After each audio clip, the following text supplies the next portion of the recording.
जैसे नीट के ये बीजेपी के प्रवक्ता कौन है ये बोल रहे थे अभी 70 पेपर लीक हो गए। अभी ये कह रहे थे ना बचेंगे नहीं, ये 70 वाले कौन से आज तक बचे?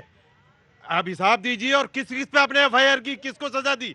और मैं थोड़ा सा सवाल को बढ़ाऊंगा कि अरे तहकीकाती चलती रहेगी हिंदुस्तान में, 10 साल हो गए सरकार को, 70 बार पेपर लीक हो चुका है। अब मैं इनसे पूछना चाहता हूँ कितने लोग पे एफआईआर हुई और कितने लोग अरेस्ट हुए। और दूसरा, मैं आपके माध्यम से पब्लिक से कहना चाहूंगा कि ये सरकार वो सरकार सब बेकार। सर जिन्होंने 20-20 25-25 लाख जिन माँ बाप ने दिए ना, सबसे पहले उन पे एफआईआर कीजिए। उनको शर्म आनी चाहिए, शर्म आनी चाहिए। 20-20 25 ये जनता है, ये परतों की परतें खोल देगी। जब आपने कहा था शैलेंद्र जी कि प्राइवेट में 1.5 करोड़ रुपए फीस है, 1.25 करोड़, मैंने कहा देखे कौन बंदा है जो आज ये पूछेगा। और कल ही पता चला, बोले साहब 25 लाख खर्च कर दिया, 1.25 करोड़ नहीं खर्च कर सकते। मैंने कहा 25 लाख क्यों खर्च किए? बोले 25 लाख इसलिए खर्च कर दिए क्योंकि वो कम है, वो मेरी औकात में है। 25 लाख 1.25 करोड़ कहां से लाते? ये सवाल हैं और बड़े सवाल हैं। और इनका एक सिरा, माफ करिएगा वकील साहब, बहुत माफी के साथ कह रहा हूं, व्यवसायीकरण होगा, माफ करिएगा मैं बोल रहा हूं, व्यवसायीकरण होगा, बाजार होगा तो बाजार के नियम लगेंगे। और बाजार के नियम ये कहते हैं कि तार एक तरफ नहीं जाएंगे, कोचिंग इंस्टीट्यूट के अंदर भी जाने चाहिए। और हाँ जी, मिलेंगे कोचिंग सेंटर जो इतने हो रहे हैं सर, वहीं से ये घोटाले हो रहे हैं, वहीं से सारे लीक हो रहे हैं सर। ऊपर से लेके नीचे तक कनेक्शन है सबके साथ। हो सकता है जी जी, ऑफ कोर्स जी। देखिए मैं थोड़ा और जो एलाबोरेट कर देता हूं। जो हमारे देश के अंदर जो सिस्टम में जो ब्यूरोक्रेसी है, अल्टीमेटली वो जिम्मेदार है। कैसे जिम्मेदार है? कोई भी सेक्रेटरी किसी भी डिपार्टमेंट का जब उसको अपना घर बनवाना है तो बेडरूम किस तरह का होना चाहिए, आर्किटेक्ट सिंगापुर से बुलाएगा। Very good. ड्राइंग रूम कैसा होना चाहिए, फलाने जो है दुबई का नकल की जाएगी। हमारा जो है डाइनिंग एरिया कैसा होना चाहिए, किसी और कंट्री की नकल की जाएगी। अरे देश का कानून कैसा होना चाहिए, तमाम देशों के कड़े कानून से क्यों कॉपी नहीं करते आप? जो है आज जिस तरह की एक वारदातें हो रही हैं, मैं एग्जांपल दे दूं। अभी जो 7 लोग पकड़े गए हैं जिन्होंने एफिडेविट दिया रिटन में, इसी में नीट की बात कर रहा हूं, और उसमें जो अभियुक्त है एक नीतीश कुमार, वो बीपीएससी के में पहले भी जेल जा चुका है। वो कहता है मैं तो पहले भी जा चुका हूं। और एक अभ्यर्थी एप्लीकेंट जो है 1 साल पहले 2 पीटीसी दे दिया। सोचिए, तब सरकार के मतलब और किसी की थी, नीतीश जी किसी और के साथ।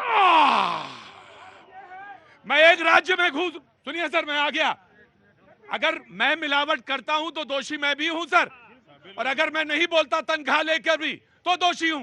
मैं एक राज्य में घूम रहा था, अगर ज्यादा दबाव डालेंगे तो राज्य का नाम भी बता दूंगा। मेरी बात सुनिए, मुझे मालूम है आपका कुर्ता भी जो है बहुत बढ़िया है, लेनिन वाला है, खादी है। रुकिए, खड़े रहिए, लेनिन का कुर्ता पहन के आए, धौस मत दिखाइए। राज्य का नाम मत पूछिए मुझसे, दबाव मत बनाइए मेरे ऊपर, अकेला आदमी हूं, विवश हूं, नाम नहीं बताऊंगा। मैं पहुंचा उस राज्य में, चुनाव चल रहे थे, मैंने कहा ये वही है क्या? बोले हाँ ये वही है। मैंने कहा कौन? बोले जो पेपर लीक कराया करते थे। मैंने कहा क्या कर रहे हैं? बोले चुनाव लड़ रहे हैं।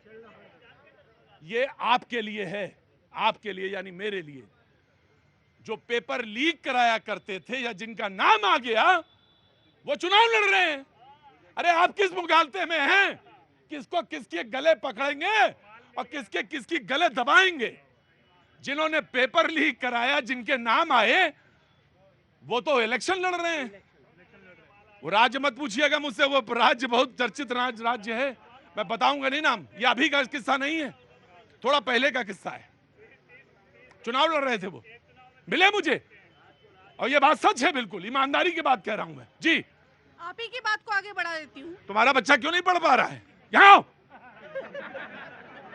तुम्हारा बच्चा क्यों नहीं पढ़ पा रहा है? इसलिए हमारा बच्चा पढ़ नहीं पा रहा है कि हमारे पास पैसे नहीं है इतना। तो मेडिकल करवा दो। कह तो रहा हूँ साहब कि हमारे देश की व्यवस्था की जड़ में भ्रष्टाचार कूट कूट करके भरा हुआ है। जब तक इस भ्रष्टाचार के खिलाफ भ्रष्टाचार के खिलाफ करे नहीं होगा, तब तक हिंदुस्तान के युवाओं की भविष्य का कोई वो मतलब। मैं आज आपको एक बात और बड़ी कड़वी है, लगेगी आपको, लेकिन दवाई कड़वी है, पी लेना, आप काम आएगी। आप कहते हो ना, बड़े आराम से कह देते हो ना, जब आरक्षण पे बोलते हो, अरे देखिए 40% वाले क्या मेरा ऑपरेशन करेंगे? और क्यों? नकलची के आपका ऑपरेशन करेंगे। रुको, बढ़ जाओ। बहुत आसान है सवाल को रख देना इस तरह से। अरे 40% वाले जो आरक्षण से लेके आए हैं, क्या वो मेरा ऑपरेशन करेंगे? इसी जगह पे कई बार पूछा गया और आज सामने आया तो किसी ने कहा रुकिए प्रतीक जी, अब ये बताइए, जो नकल से, पैसे से, धौंस से जिन्होंने कर लिया मेडिकल, क्या वो मेरा ऑपरेशन करेंगे? जवाब नहीं है मेरे पास। क्या जवाब दें? तो ये तो है व्यवस्था और इसमें रह रहे हैं हम। तुम्हारे पास स्कूल की फीस नहीं है, उनके पास देने के लिए पैसे हैं।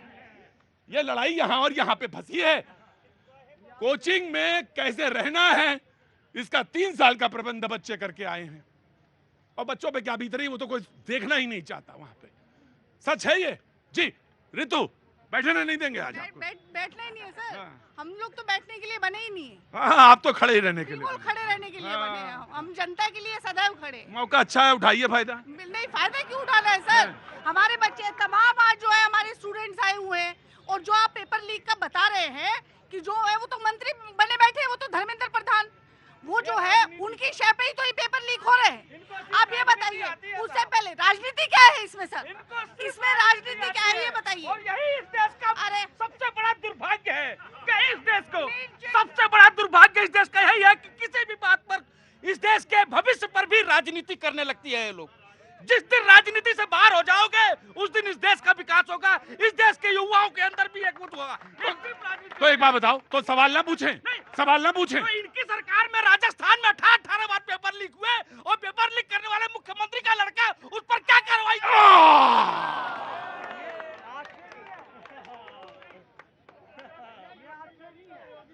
मैं जानता हूं बेटा, जानता हूं।